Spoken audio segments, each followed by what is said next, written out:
Hello and welcome. In a previous section, we created our first ASP.NET Core project using Entity Framework Core, defined a simple table model, created database, and even inserted some data through Entity Framework API.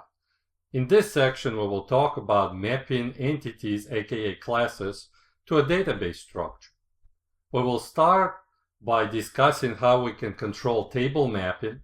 We will proceed to learn about the options available to us to map properties to columns. We will discuss how .NET types map to SQL Server types. Then we'll talk about three types of relationships: one-to-many, many-to-many, and one-to-one.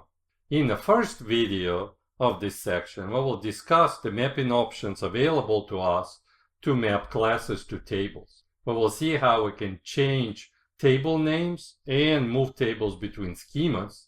We'll talk about identity columns, primary keys, and indexes. We will finally discuss the inheritance structure we can build and learn how to ignore certain helper classes from being persistent. Let's get started with our code.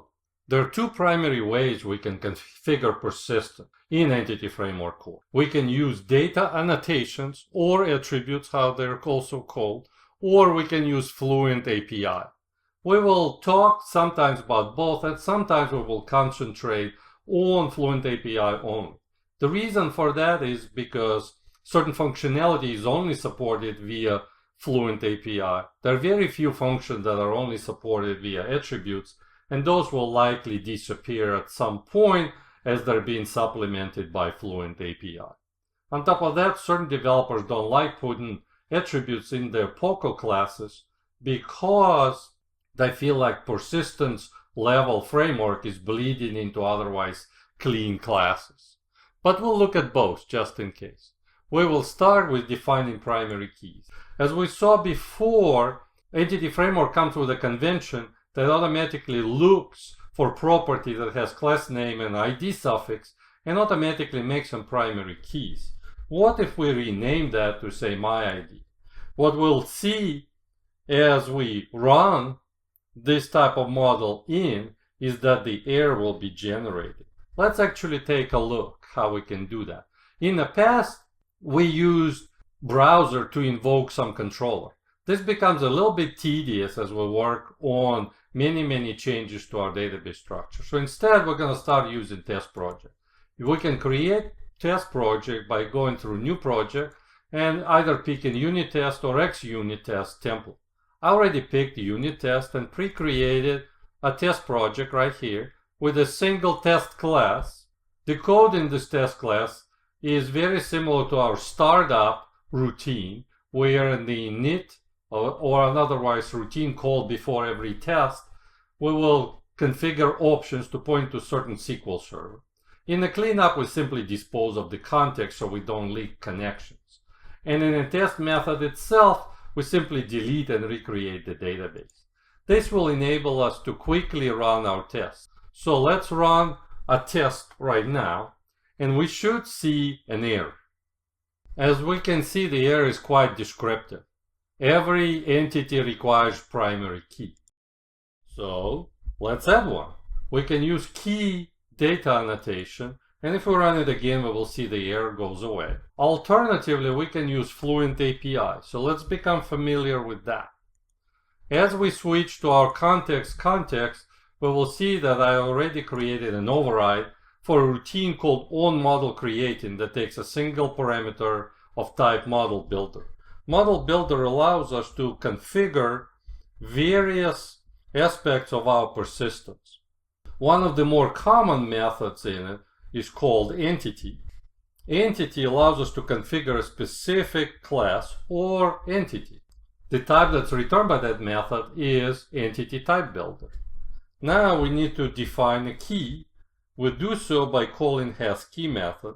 The parameter to that method is a lambda expression that allows us to strongly type and tie a primary key to a specific property, in this case my ID.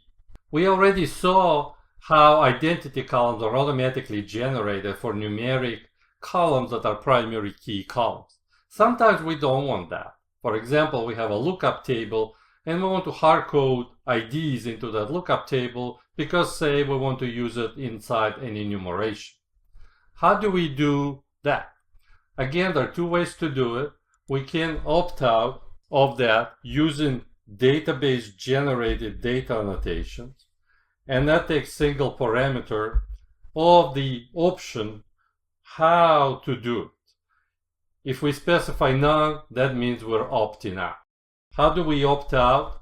Using Fluent API, we simply create, or more precisely retrieve, entity type configuration.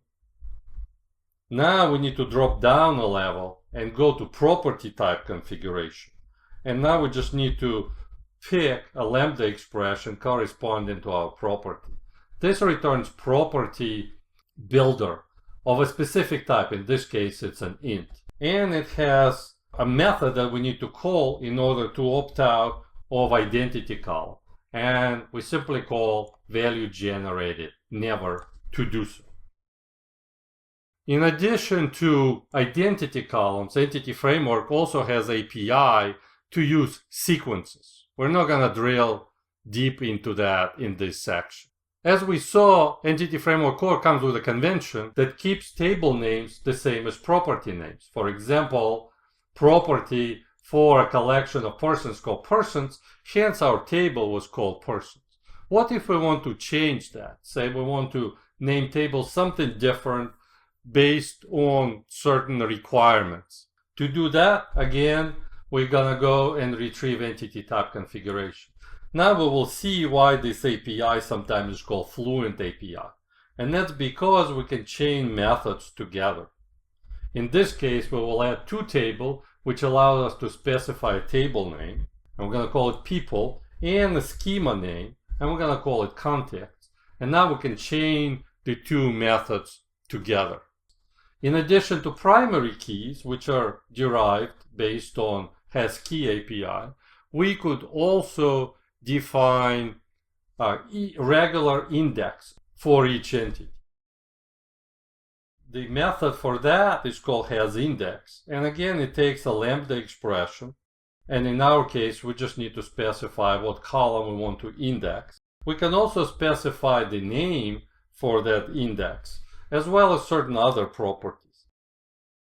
In addition to regular indices, we can also create unique constraints. And because syntax is quite similar, I will just simply copy that line. And now I can pick alternate key instead. In addition to single property, Entity Framework Core supports syntax that allows us to specify a number of properties using anonymous class or anonymous type declaration. In this case, for example, we can pick last name and a first name to be our alternate key, thus not allowing duplicates based on those two properties. By default, Entity Framework will include any class that is set up as DbSet type property inside of our context in the persistent. In addition to that, it will also include any properties that are also defined as types. For example, I can create a property called additional my property of type additional person data, which is, say, our helper class. By default, this will be included in our persistence. In order to opt out of it, we need to follow one of the two ways. Again, we can use data annotation and flag the class as not mapped. Thus, it will be excluded from persistence. Alternatively, if we delete that out, we can go through person context, and model builder has a method on it called ignore. Ignore will allow us to specify additional person data to be ignored from persistence mode. I will go ahead and delete that for now until we talk about it later if necessary. On top of regular classes, we can also build in inheritance hierarchies. For example, say I want to create a class called student that inherits from person, and it has a single additional property, and we're gonna call it college.